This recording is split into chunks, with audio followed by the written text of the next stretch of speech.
of our process. It should be a part of the coaching questions that we're asking. And it should definitely be a large part of the assessment repertoire and an environment that we're building as part of the instructional experience for kids. So just some quality descriptors. So what I hope that you'll see when we finish talking about quality descriptors is that sometimes performance assessments are really sexy and innovative and the kinds of things that we imagine, you know, in our wildest dreams about educational experiences that we could design.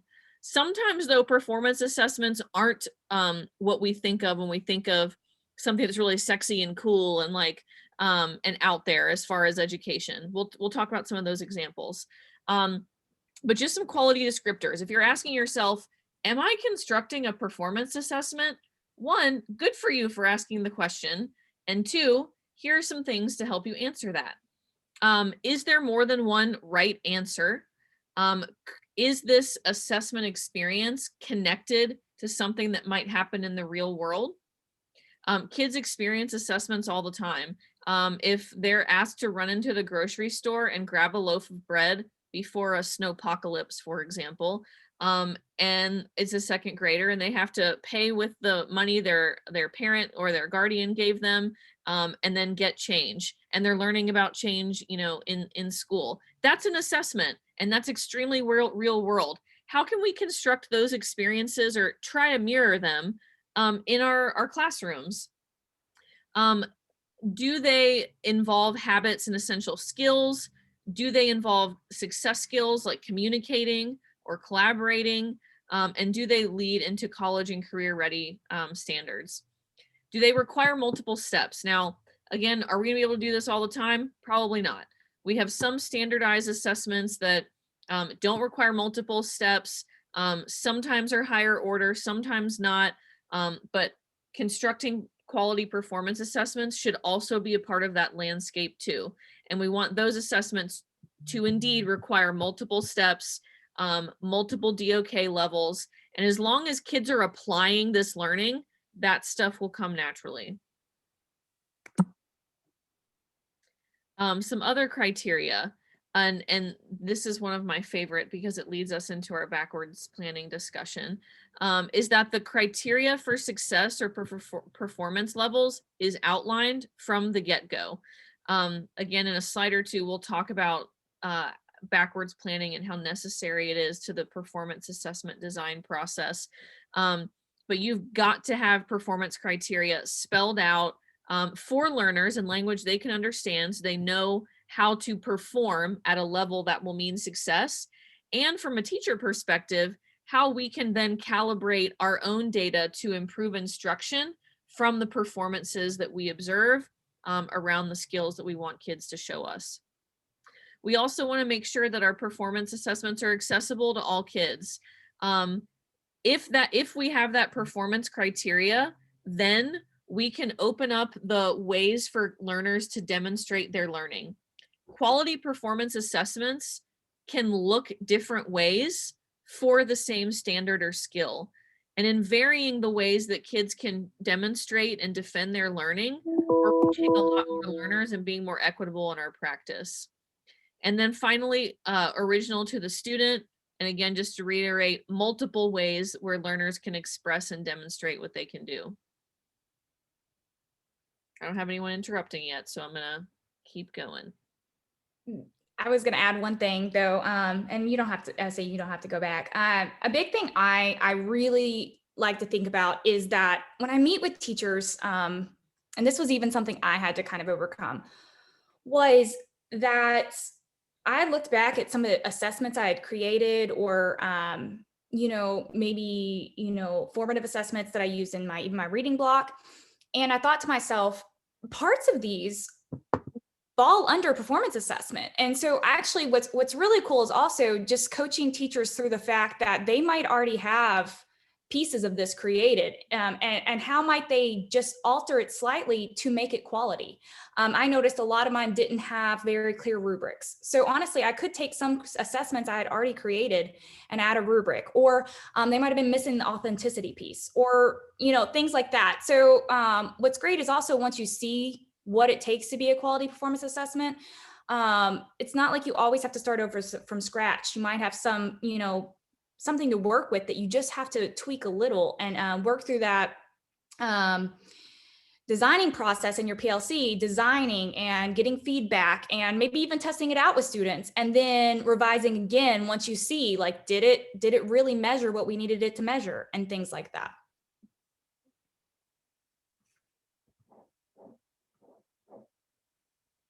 Okay, so also when creating this presentation, and also before I joined the team, I thought to myself, performance assessments often, I don't, you, I do know why. It feels like it's like the term, I guess because it has the word assessment in it or something, but it often throws teachers off or confuses teachers. And when you really get down to it, it's not that confusing of a topic, but for some reason it always gets mixed up. And I did it too. So I met with a teacher and I said, what do you think is stopping people in your building from being able to do performance assessments? Or what do you think everyone's so confused about? And she said, I really think everyone thinks that performance assessments are all PBLs. And I said, what's odd is every time I sit down to create a performance assessment, I always end up creating a PBL. And so I just kind of wanted to talk about some of the common, some of the differences and also some of the similarities. So a PBL is a type of performance assessment, but not all performance assessments are a PBL. So some of the key features there, you'll see under PBL, I won't read the whole thing, but PBL has inquiry, exploration, but a big part of that is the extended duration of the project. I had a PBL that once lasted 3 months. Realistically, not every performance assessment can last that long. And then also iteration. So constant feedback, revisions, reflections. PBL is usually can be a lengthy process. I have seen people shorten it, but, and then performance assessment. Sorry, go ahead, Patty. No, go ahead.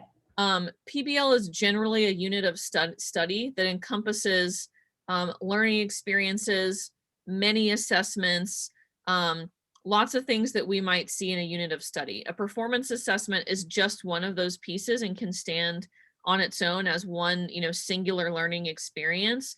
A PBL is a collection of learning experiences, and that collection might itself result in a product that's a performance assessment.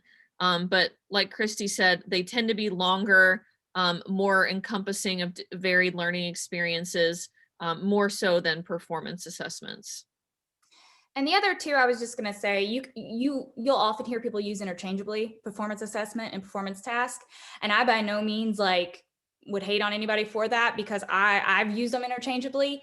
But with the Ed Week article at the bottom, they had these very cut and dry definitions, which I know obviously, things can be subjective, but they kind of made sense to me. So a key feature of performance assessments requires students to produce something like a report, an experiment, or performance. And then a performance task, I think of it as, but a performance assessment could be 3 to 5 days. It could be something that has multiple performance tasks within it. But a performance task in my head, I think, okay, kind of like a science experiment. It's just, that one task.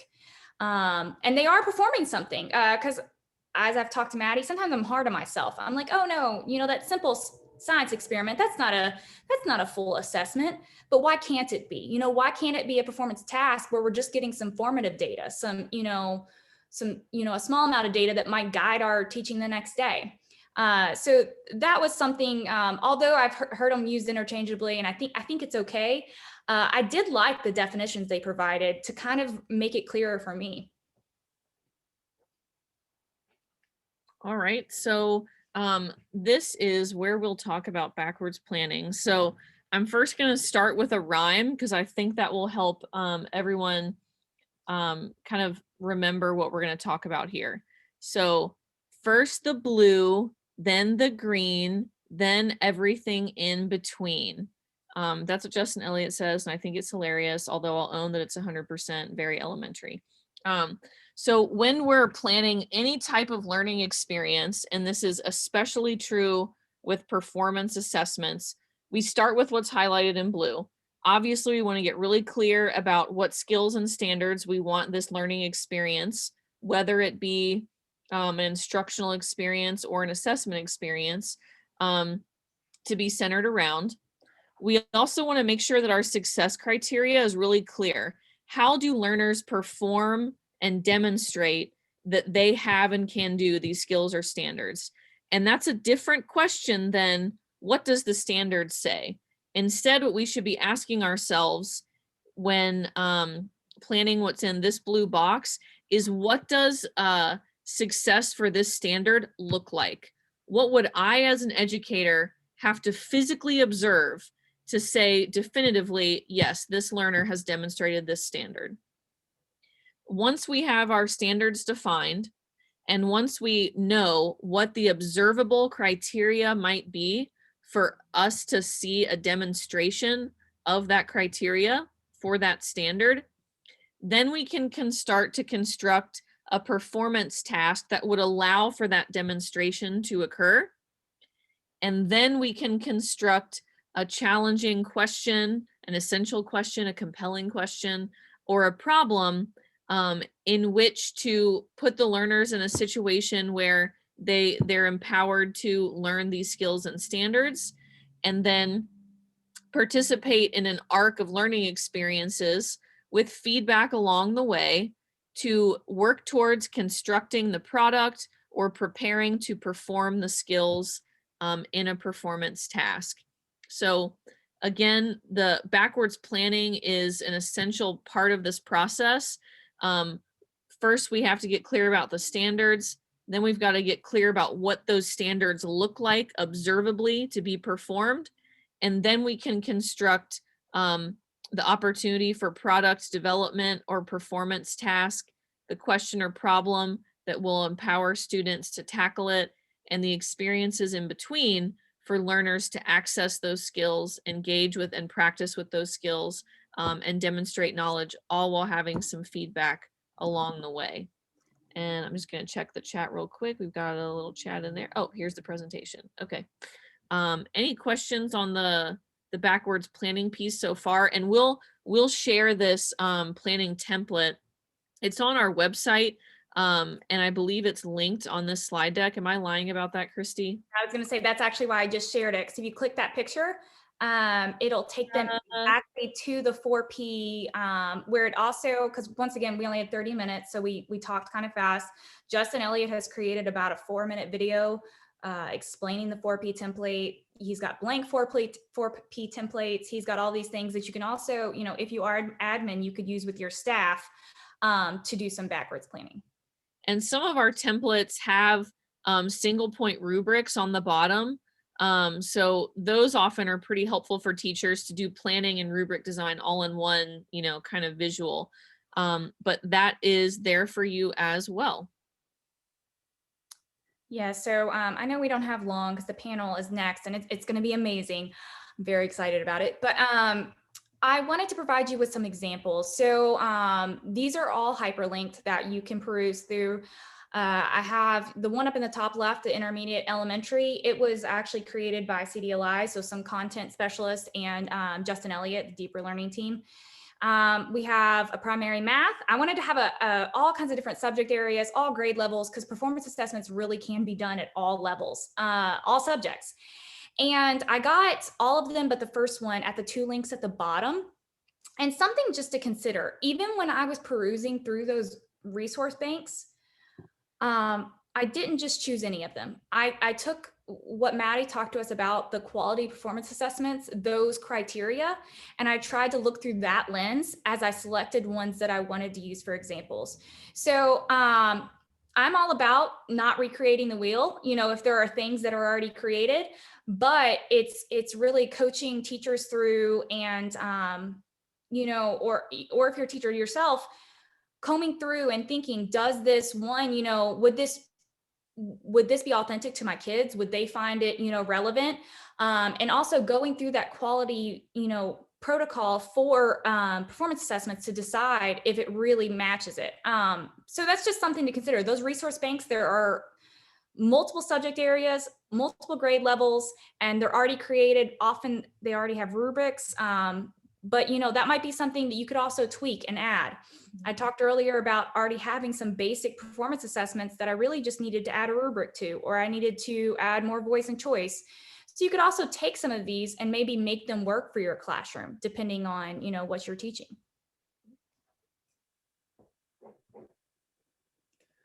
Okay, and lastly, I'm a person that I like when people leave me with resources. I know it overwhelms some people, so if you just want to skip this slide in your brain, you can.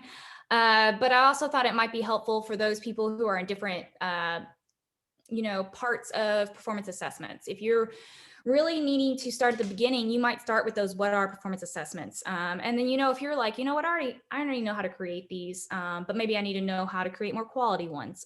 Maybe you're interested in micro credentials, which is almost like a certification in performance assessments. And then there's district resources, and then those, some of those links that I included on the examples page there with the resources bank. Maddie, I know Mimi had a question in the chat. All questions had to be submitted 24 hours in advance. Oh no, I'm kidding. Sure, we'll look at that question. Let me stop screen sharing. I just wanted to reiterate too that Christy and I can be resources. If you want to blue then green and everything in between with us, and co-plan something, we're more than happy to do that. Standards-based grading, performance assessments, single point rubrics, these are all parts of the same conversation that we love to have with you guys.